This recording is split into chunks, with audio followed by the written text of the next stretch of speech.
Good day everyone, bonjour tout le monde, this is Roger. Welcome to this special episode of Brothers in Arms.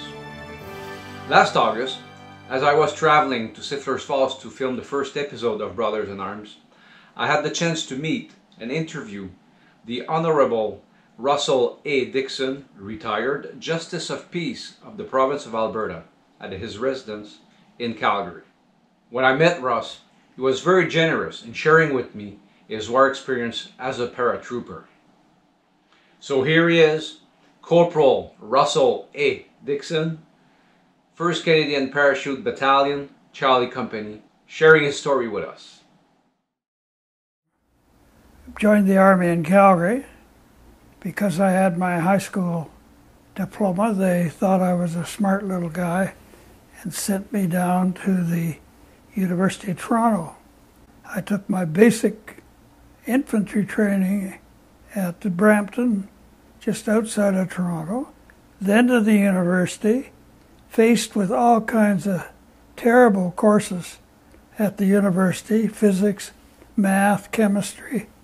Just couldn't handle it, so I quit the course. And I went to Camp Ipperwash on Lake Huron for my advanced infantry training. Joined a bunch of guys, mostly from Ontario, sitting around in the rec building one day, and a big sign up on the wall saying, "Join the paratroopers and get 75 cents a day danger pay." Well, when you're only making $1.25 a day, another 75 cents a day is pretty significant. So we all decided that when we finished the advanced training, we would go to Shiloh to be a paratrooper. Yep. When I think it was about the end of June, I got my parachute wings. I think I'd had 7 jumps. Planes were from Rivers, Manitoba, and we jumped at Shiloh area. I had to watch the winds coming around the prairie. You could get a back broken or a leg broken pretty easily, but we were well trained by mostly American paratroopers. They were one of the 9 battalions in the British 6th Airborne Division. The only Canadian battalion. Our officers were all Canadian. I joined them as a reinforcement after they came back from Normandy and put into C Company. And matter of fact, my major was a major from Sherbrooke, and I never told him that my mother was from Sherbrooke. His name was Hansen, Major Hansen, a wild bugger. He seemed to like me, and I ended up in Germany getting 2 stripes on my arms as a corporal. By Christmas time, the Germans had started what they called the Battle of the Bulge, up through Luxembourg and into southern Belgium. The battle was pretty well over.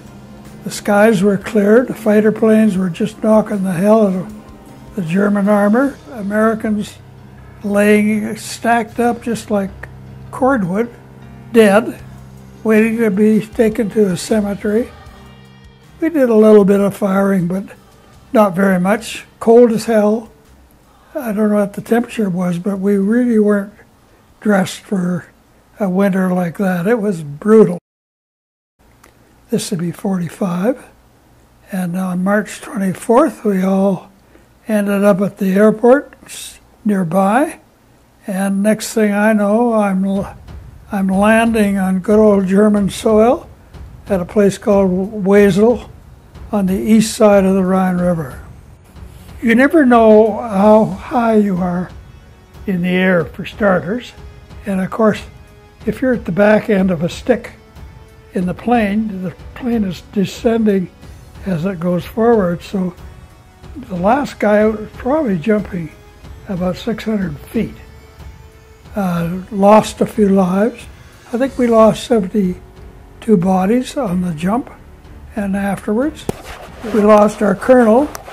He was caught up in the big tall trees with a machine gun nest right below him, so he didn't last, or never got out of his harness.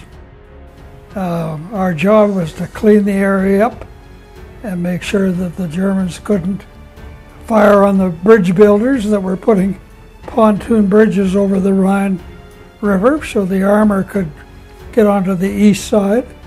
And we rounded up hundreds of Germans, shot a few of them.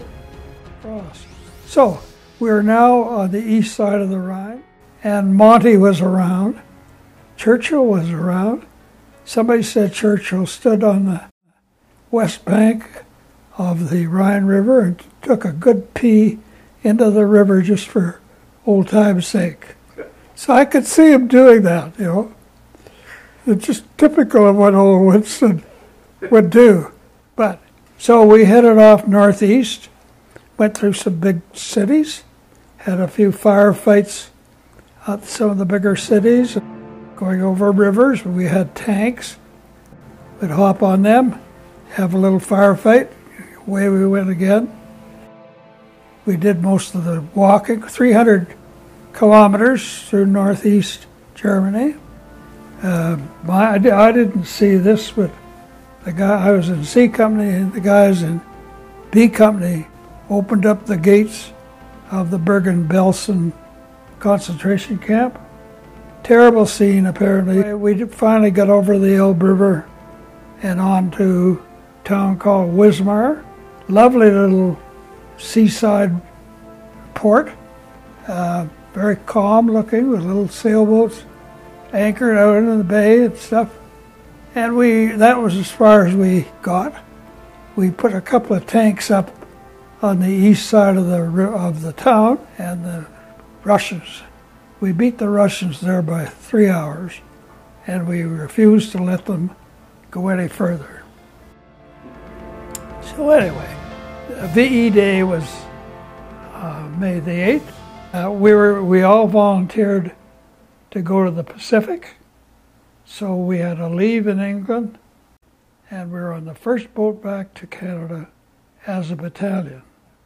So the bombs came in the middle of August, and that was pretty well the end of the war for a lot of guys, including me.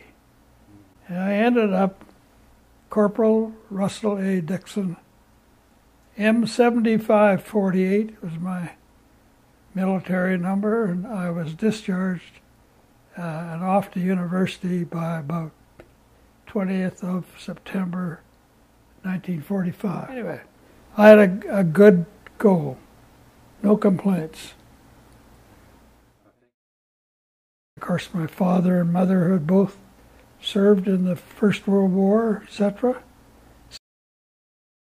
There were 4 of us in the family. Sister Peggy, husband, was a squadron leader in the Air Force. My brother John ended up as a lieutenant commander in the Navy, as a doctor from McGill. My brother Charlie was an Air Force pilot out of Halifax chasing submarines. So we did our share as a family, I think, and everybody was joining up. I mean, there's no way I would not have volunteered for my country, and I've felt that way ever since. Yeah.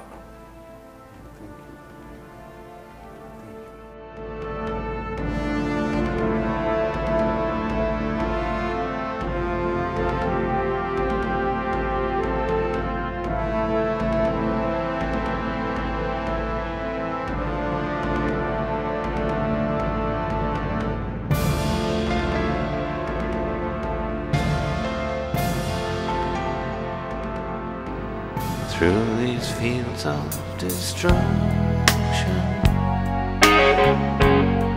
baptisms of fire,